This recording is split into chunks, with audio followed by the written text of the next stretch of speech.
योगदान सबसे बड़ा है। साढ़े इंडिया परिवार में मैंने या किसी अन्य ने आज तक 1 रुपया भी लाभ का डिविडेंड या कोई भी अंश नहीं लिया है और ना कोई कभी लेगा। संस्था ने बहुत तेजी से सुंदर पायदानों को पार करते हुए आज बेहद बृहद रूप ले लिया है।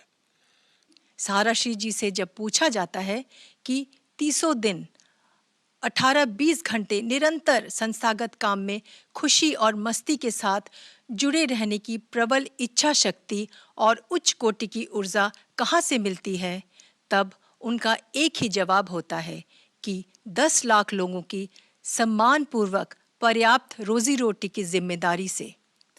उनकी एवं मेरी प्रबल इच्छा यह रहती है कि हमारे चौकीदार का बच्चा अच्छे स्कूल में पढ़ने जाए, एक पियोन का भी अपना घर बने और विदेशों की तरह हमारे ड्राइवर के पास भी अपनी कार रहे। सहारा इंडिया परिवार एक बड़ा भारतीय कॉरपोरेट समूह है जो कई व्यवसायों में शामिल है। पिछले कुछ सालों से यह समूह अपने निवेशकों को पैसा लौटाने के मुद्दे पर चर्चा में रहा है। सुप्रीम कोर्ट के आदेश के बाद सरकार ने सहारा के निवेशकों को उनका पैसा वापस करने की प्रक्रिया शुरू की है। इस लेख में हम जानेंगे कि सहारा इंडिया के निवेशकों को कब और कैसे उनका पैसा मिलेगा। हम सरकार द्वारा शुरू की गई रिफंड प्रक्रिया, पोर्टल और अब तक किए गए भुगतान के बारे में विस्तार से जानकारी देंगे। साथ ही यह भी समझेंगे कि आगे क्या होगा और निवेशकों को अपना पैसा पाने के लिए क्या करना चाहिए। सहारा इंडिया रिफंड योजना सुप्रीम कोर्ट के आदेश पर शुरू की गई है।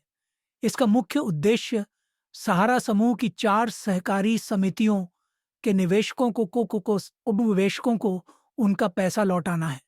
ये 4 समितियां हैं: Sahara credit cooperative society limited, Lucknow Saharayan universal multipurpose society limited Bhopal, Humara India credit cooperative society limited, Kolkata stars multipurpose cooperative society limited, Hyderabad. Sahara India के निवेशकों को उनका पैसा लौटाने की प्रक्रिया कई चरणों में हो रही है।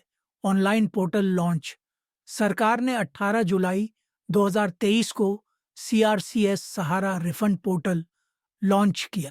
दावे जमा करना। निवेशक इस पोर्टल पर अपने दावे जमा कर सकते हैं। उन्हें अपनी पहचान और जमा का प्रमाण देना होता है। सत्यापन। जमा किए गए दावों का सत्यापन किया जाता है। भुगतान। सत्यापित दावों के लिए पैसा सीधे निवेशक के आधार से जुड़े बैंक खाते में भेजा जाता है। पुनः जमा करना। अगर किसी दावे में कमी पाई जाती है तो निवेशक उसे सुधार कर फिर से जमा कर सकते हैं। इसके लिए एक अलग पोर्टल है। पोर्टल पर रजिस्टर करें।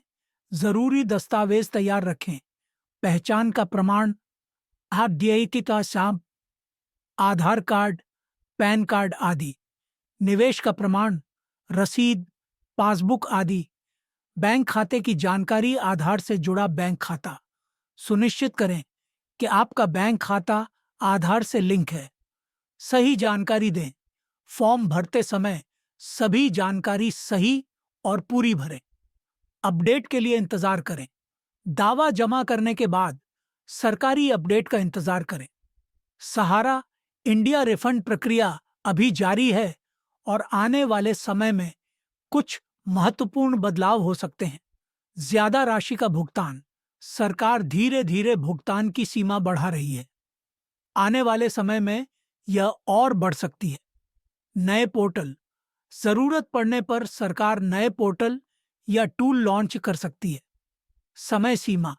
सुप्रीम कोर्ट ने 31 दिसंबर 2024 तक का समय दिया है। इस तारीख तक ज्यादा से ज्यादा निवेशकों को भुगतान करने की कोशिश की जाएगी।